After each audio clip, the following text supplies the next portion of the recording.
Attitude. Attitude's how you feel. First of all, we're affected by what we know. Second, we're affected by how we feel about what we know. The emotional part now. This is a major part of the 5 pieces. How I feel. Now, there's a lot of different ways to feel. Here's one. If this is all they pay, I'm not coming early and I'm not staying late on the job.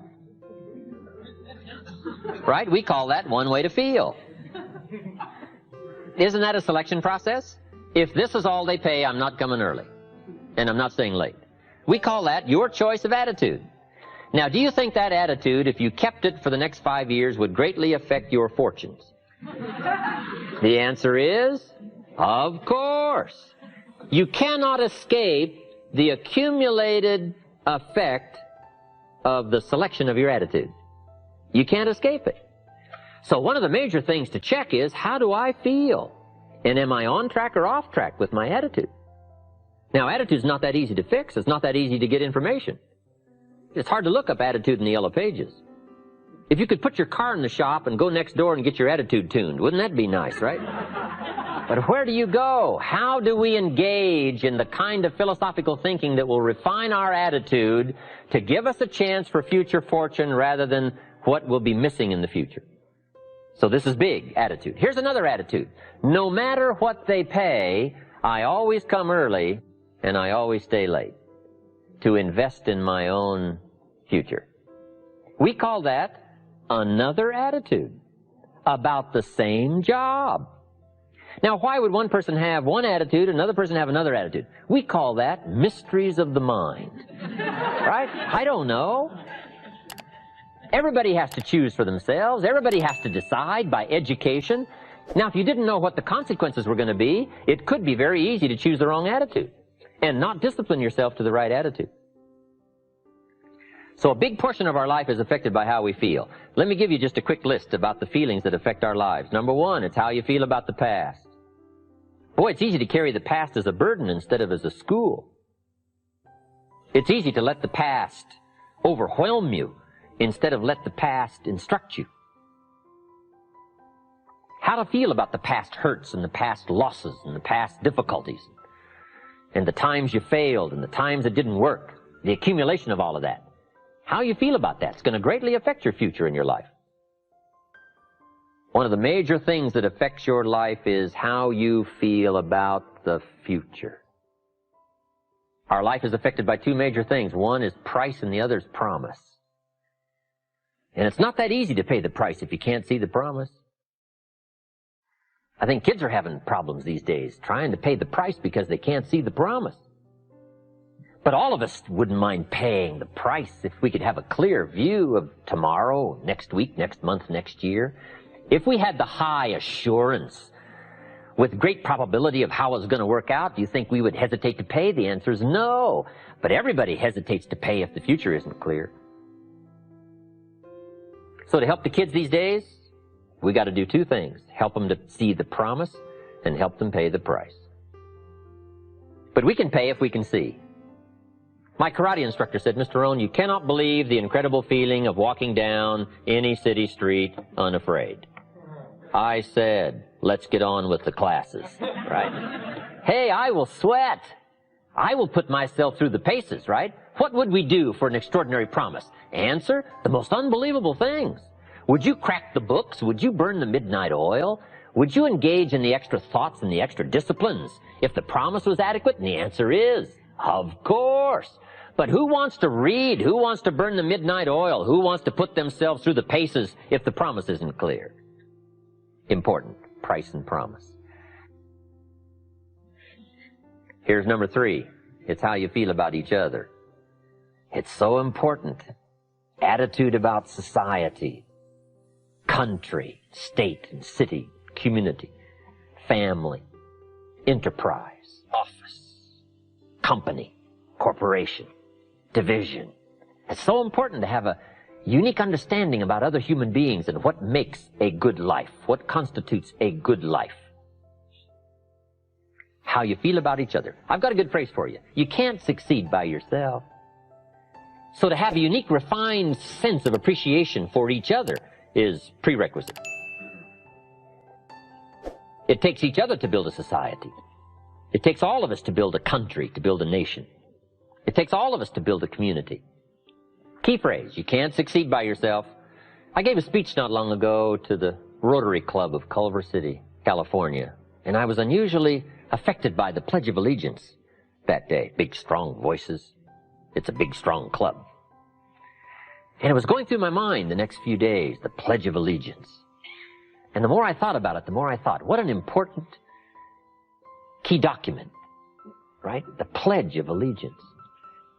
And so I started writing, and I wrote a discourse on the Pledge of Allegiance. I took each key word and did a little summary for our Tape of the Month Club. Wow, the Pledge of Allegiance is unique. It starts with I and ends with all. The pledge starts with I and ends with all. It takes all of us to make any one of us successful. And a unique, refined appreciation of the all of us is what makes the I of us do much better. That appreciation of society. It takes all of us to make a market. We need each other's ideas and inspiration. And once you have that sense of appreciation of the all of us, now you and your place and your possibilities and your opportunities now start to really soar when you understand how important it is within the framework of the all of us. So you can't succeed by yourself. It's hard to find a rich hermit. Right? Now here's the big biggie. It's how you feel about yourself. That's major. Understanding self-worth is the beginning of progress. How valuable are you? What could you do if you had all the skills? If you took the extra classes and burned the midnight oil, what could you do? What true value could you become? That is one of the better exercises. What could I become in terms of value? What could I really do in the marketplace, in enterprise, family, home, love, experience, marriage, friendship? How valuable could I become? Am I valuable enough to work on what all is still not functioning in my life to full capacity? If I'm operating at 20%, what could I possibly do with the other 80%? And do I have it in knowledge and worth and value and experience? Once you start understanding this part of you, understanding how valuable you are, it is a whole new experience, understanding self-worth. So attitude plays a big, major part in how our life works out. The diseases of attitude. It's never that pleasant to talk about the negative, but we got to talk about it because life is part negative. These attitude diseases are like weeds that grow in the garden. It's a normal part of life. Here's a good phrase to note. Negative is normal. It's not successful, but it's normal. It's part of life. And here's the next key, in my opinion. You must learn to handle the negative. Don't ignore it. Handle it. Now, I know some people teach the other way. And listen to them. And listen to me. And then make up your own mind. Right? Don't be a follower. Be a student.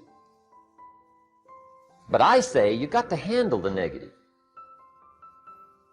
You don't have to live in it. You don't have to dwell on it. But you do have to handle it. My opinion. I know some people teach, just turn your head real quick and say, there's no weeds, there's no weeds, there's no weeds. They'll take your garden. So you've got to handle the negative. Here's what part of it is. It's called the Great War Between Good and Evil. Mr. Reynolds and I are working on a new book this year called The Great War Between Good and Evil. And there is a war on. The minute you were born, you got involved in the war between good and evil, between darkness and light, between negative and positive, between evil and good, between tyranny and democracy, between weeds and human activity. I mean, the war is on. If democracy sleeps, guess who never sleeps? Tyranny. In the absence of light, guess what's automatic? Darkness. If good does not arouse itself and become active, guess what moves in? Evil. It's a war. A mental war, a physical war, a financial war, between enterprise and ease, between accomplishment and failure. It's a war. That's why there's an Old Testament phrase that gives the best advice for human activity when it says, 6 days labor, 1 day rest. Now, I'm sure we've taken that to mean, don't work all 7 days. Take one off. Here's what it also means. Only take one off. Or you're liable to lose the war. Now, we've got it down to 5 and 2. And maybe that's not too dangerous. I don't know. If God would have thought of 5 and 2, he might have made it 5 and 2. I don't know. You can't think of everything. But here's what it does mean. Enterprise is better than ease. If you rest too long, the jungle overtakes the village. Now, here's the good news about the war between good and evil. Evil is no match for good, but good must be active. Weeds are no match for human activity, but if you stand still, how far in will they come? All the way. They'll grow right up around your shoes. But if you get busy, how far back can you take them? As far as you wish. They're no match, but you must be active. That's why the 6 and 1. Make sure you're not losing the war by taking off too much. Guess what the average years are after retirement? 6. 6. Which means don't retire.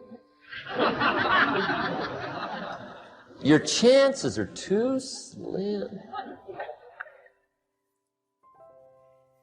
Okay. The war between good and evil, the weeds. You got to make sure you recognize the negative, handle it, deal with it, and then go on. Let's make a list of the diseases of attitude that can wreck all your chances to do well. One of the words that destroys everything is called neglect. Neglect. And I found this out. A week of neglect could cost you a year of repair. It isn't worth it. So what to be on the lookout for? Here's the list. If you were making it, you'd have the same list I've got.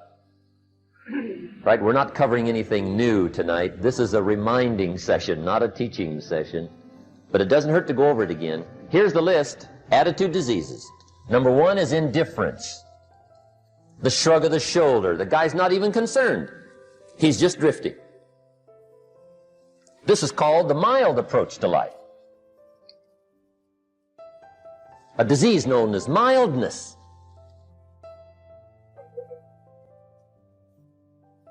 The guy says, well, I can't see getting all that worked up. Well, to be any kind of winner, you gotta get worked up. There's one problem with drift. You cannot drift to the top of the mountain. And the good Lord said in the closing chapters of the Bible, here's the best way to live, one way or the other. That's best. Hot or what's next best? Cold is next best to hot. Not the half-baked middle, lukewarm, not too hot, not too cold. What a sad way to live. I think what it means is pick a direction and go with everything you got. Just pick one and go.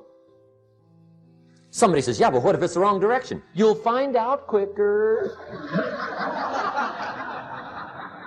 It won't take you 25 years to wake up and say, oh no, I've been walking the wrong road. I told my staff the other day, next best to prosperity is adversity. If one doesn't get you, pray for the other. We all do better from one of 2 reasons, inspiration or desperation. And I don't wish anything bad on you tonight, but if you're not inspired, I hope a wagon comes down your rut. Whatever it takes to get you to try harder, read more, set your goals, and go for it. Somebody asked me one time, what quality would I pick if I wanted to work with somebody? And you know what I picked first? Number 1, strong feeling. Please, number 1, give me somebody that feels strong. About most anything, I don't even care. Just so they believe it. Even if they disagree with me. Wonderful. Just so they disagree vigorously. I'm not saying it's easy to win those kind of people to your point of view, but I'd rather do that than to try to resurrect people from the dead. Pump them up every month, pump them up, pump them up. I pass. The good Lord needs a leader for the early Christians. Remember the early days of the Christians? Not like today. If you were to stand up in the early days and say, I'm a Christian, cut off your head, toss you and your wife in jail, let you rot. I mean, those were ugly days. Being a Christian back then was not called socially acceptable. They didn't have 125,000 in the Los Angeles Coliseum to hear Billy Graham on a Sunday afternoon. Not back in those days. Back in those days when the Christians got in the Coliseum, it was a different story, right? I mean, the word was, stay out of the Coliseum, especially on Sunday. Last Sunday was Lions 33, Christians nothing. See, those were mean, tough struggle days for the Christians. Now, when the days are mean and tough and struggling, you got to have some kind of leader. Do you know who the good Lord picked for the leader when the days were mean and ugly? Saul from Tarsus. That's who he picked, Saul. I'll tell you what, I would have picked him. You would have picked him. Anybody would have picked Saul. Saul was one of those incredible guys. Once he got into something, look out. Everybody in the community knew what Saul was in. Because whatever he joined, he'd flip all the switches, open up all the dials, turn on all the faucets, and go like mad. He was known as All-Out Saul. I mean, he was something else. Now, at first, it wasn't working out well. Saul hated Christians, which makes a poor leader, right? I mean, that won't work. Saul got this bug somewhere about the Christians. He got to hating Christians. And he hated them so bad, every time somebody would say Christian, he'd fly into a rage. And I guess he decided one day, it was his mission in life to get rid of all the Christians. He was Saul anyhow, could do most anything he wanted to. So he got him these letters of authority to go around to the various communities and hunt down the Christians. They said, do whatever you want to with them, Saul, they're unpopular anyhow. Drag them in the streets, whip them, stone them, torture them, kill them. You mention the name Saul from Tarsus to the early Christians, I'll tell you what they would do. They would run, hide, lock the doors, leave town, dive underground. I've been in the catacombs of Rome where they hid. He was mean. I mean, terribly mean. But remember the story? One day Saul's making it for Damascus. Heard about some new Christians, flies into a rage, takes off for Damascus. And the story said he was angry. There's a little sentence in the story that says, on his way to Damascus, he was breathing out threatenings and slaughter, which meant he felt rather strong about the idea, right? That's strong. That's strong.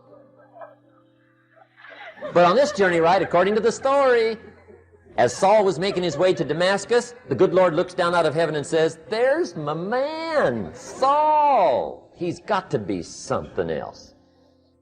And according to the story, this great light shines out of heaven, knocks him flat, right off his horse, grinds his face in the dirt, and blinds him for 3 days. The good Lord using recruiting tools we can't use, but when you're Lord, right? To make a long story short, Saul from Tarsus becomes converted to Christianity. He becomes Paul, the great leader, the apostle. And without a doubt, the good Lord got him a dandy.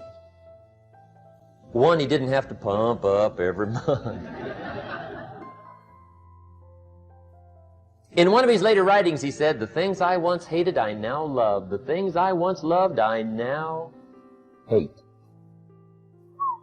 See, that's strong. Here's the key to the good life. Learn to put everything you've got into everything you do. Whatever you are doing, pour it on. It will quickly open up into opportunity or quickly disclose to you that you ought to be doing something else. The delusion is, if I had a better job, I'd really pour it on.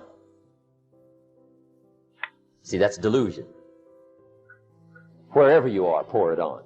Don't give somebody half a job for a day's pay. Pour it on. See, that'll help change your life. Get rid of this disease. Here's the next attitude disease, indecision. Mental paralysis. The guy can't make up his mind and it becomes a disease. Pretty soon he knows he's got it. The guy says, well, I know I'm on the fence. But he says, what if I get off on the wrong side? Listen, after a while it doesn't matter. Just get off. Any side will do. A life full of adventure is a life full of many decisions. The ones that turn out to be wrong give you better experience to make better decisions. So don't see how many decisions you can get out of, see how many you can get into. That's where the adventure is. So shake off this disease, indecision. The next one is doubt. Doubt's like a plague. And one of the worst is self-doubt. There are many, but that's one of the worst. The guy doubts himself. Doubts if it'll last that long for him. Doubts if he can do that well. Doubts if he can make that much. Doubts if he can accomplish all that. A chronic, excellent self-doubter. You can imagine what damage that does to your future. So here's the key. Turn this coin over and become a believer. And there's many things to believe in. One of the majors is yourself. The understanding of self-worth is the beginning of progress. Now, if those three don't get you, this one will. Worry. That's a devastating disease. Worry. Worry causes health problems, social problems, personal problems, family problems. It's devastating. Worry long enough, it'll drop you to your knees. Could reduce you to begging. I know how bad this one is. I used to have it bad. I used to be known as a super worrier. Not a super warrior. No, super worrier. My family wished I'd have been a warrior. I got those years to make up for. But I'll tell you what. My advice to you is do what I finally did on worry. Give it up. Who needs it? I'm not saying it's easy. I'm saying it's worth it. It took me almost 1 year to kick the worry habit, and it was not an easy year. It was one of the toughest years I ever spent, but I finally got that monkey off my back. And I discovered you could live the most incredible life free of worry. Not free of challenge, not free of difficulty, free of worry. I learned how to do it, and you can. Here's the next attitude disease. Overcaution. Some people never will have much. They're too cautious. Now, you can also be too reckless, but you can also be too cautious. This is called the timid approach to life. And my caution was always the risk. Risk used to drive me right up the wall. I used to say, what if this happens? It's called the language of the poor. What if this happens? And on top of that, if this was to happen, look at the fix I'd be in. I better not try. I could always ace myself out. Then I'll tell you what changed my whole life when I finally discovered it's all risky. The minute you were born, it got risky. If you think trying is risky, wait till they hand you the bill for not trying. If you think investing is risky, wait till you get the tab for not investing. See, it's all risky. Getting married is risky. Having children is risky. Going into business is risky. Investing your money is risky. It's all risky. I'll tell you how risky life is. You're not going to get out alive. That's risky. The Englishman says, well, if that's the way it's going to work out, let's give it a go. Right, that's what it's for. Give it a go. Somebody says, yeah, but I'm looking for safety and security. Fine, then huddle in a corner. We'll cover you with a sheet, bring you 3 meals a day. And we'll protect you, feed you, look after you, care for you. We won't let anything happen to you. And you'll probably live to be 100. The guy said, well, yeah, I'd live to be 100. But what a way to live. Right. What a way to live, safe and secure. Don't ask for security. Ask for adventure. Better to live 30 years full of adventure than 100 years safe in the corner. And see, it's not important how long you live. What's important is how you live. Here's the next attitude disease. We're almost through with this motley list. In fact, we're almost through. Hang on. The next one is pessimism. Pessimism, the deadly disease of always looking on the bad side, the problem side, the difficult side, checking all the reasons why it can't be done. The poor pessimist leads an ugly life. He doesn't try to figure out what's right. He tries to figure out what's wrong. He doesn't look for virtue. He looks for faults. And when he finds them, he's delighted. How ugly.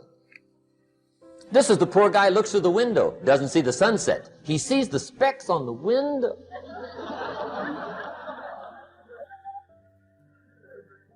And this is the poor guy, right, who rushes up, takes such leave of his senses. This guy rushes up and he says, I've got 5 good reasons why it won't work. He's so dumb he doesn't know. All he needs 1. He's got 5.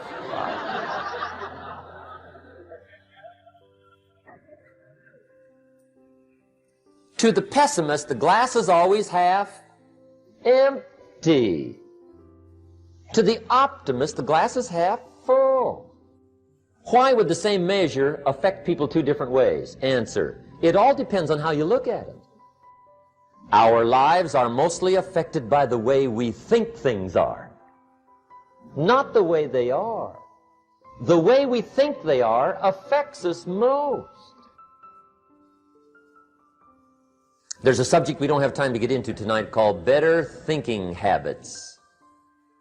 One of the major things Shove taught me when I met him, he said, poor thinking habits keeps most people poor. Not poor working habits. Most people work hard, but they don't think hard. And Shove taught me that the mind is like a factory, a mental factory. And whatever you think about all day long pours ingredients into this mental factory. And that's what builds the economic, social, financial fabric of your life. He quoted me a Bible phrase that says, as you think, so you become. How awesome. When he talked about poor thinking habits, he had me. I used to start the day reading the morning newspaper. I mean, you can believe that or not. I'd get a cup of coffee and read the paper. I'd load up on wars and riots and murders and stabbings and killings and bank robberies and muggings and car wrecks and tragedies. I'd even read the back pages. I seem to like that stuff for some weird reason. I'd load up on all that, and then I'd start the day. You can imagine the kind of days I used to have. You walk around on your financial knees. They call you economic peewee.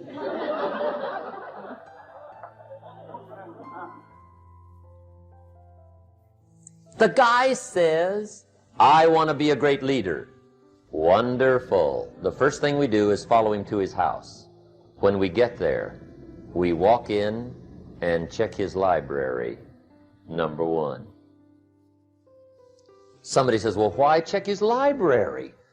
The reason is because what a man reads pours massive ingredients into his mental factory, and the fabric of his life is built from those ingredients. You would not believe what some people have got in their house to read. You would not believe. One of the best dressed up words I know for a lot of it is trash. Can you imagine dumping a barrel of trash into this mental factory every day and coming out with a rich, dynamic, positive life? It can't be done. You might as well try making a cake with cement. The kids back in Danbury, Connecticut, high school, they're asking me questions one day. I'm talking to the kids. Kids got good questions these days. One of them said to me, Mr. Rohn, how do you build the good life? I said, it's simple. It's not easy, but it's simple. Here's how you build anything. Select the right ingredients, keep out the wrong ingredients, and it starts with thought. Everything starts with thought.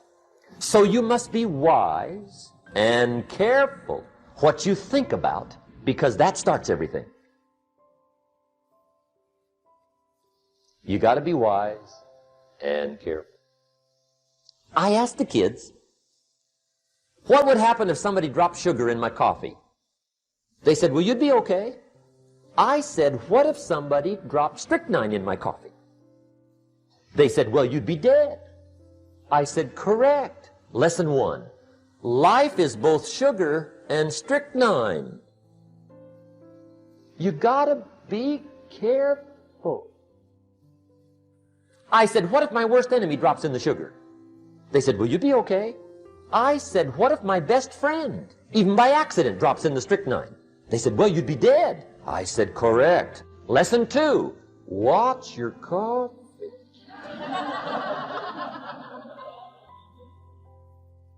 You got to be careful. See, it doesn't matter who hands you the bad stuff. It doesn't matter where you get the bad stuff. It'll still do its damage on your bank account, wherever you get it.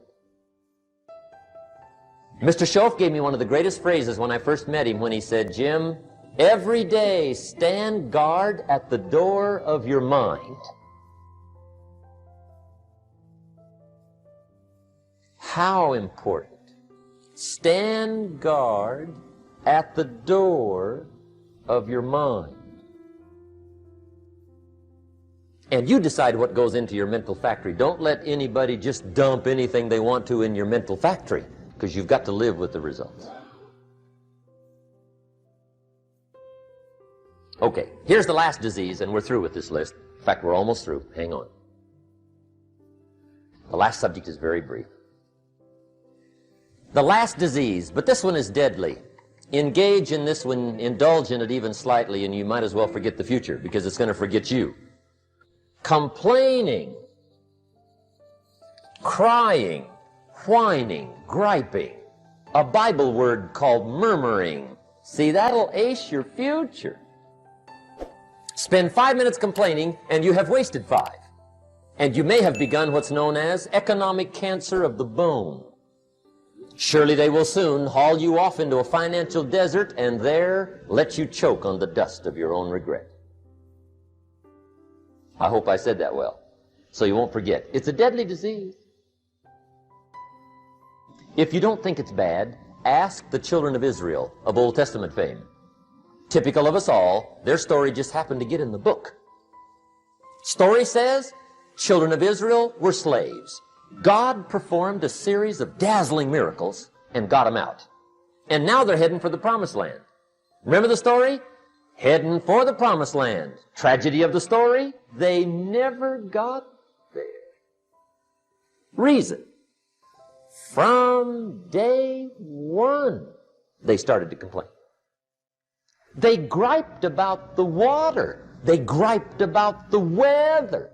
They whined and cried and griped about the food. They griped about the leadership. They whined and cried because it was too far, too cold, too hot, too difficult, too miserable. I mean, they whined and cried for years. Finally, God said, I've had it, trip canceled. Or something like that. The story says they died in the desert, never got to the promised land. Which I think means 2 things. Indulge in this long enough, you get your future canceled. And I guess it also means even God himself can only take so much.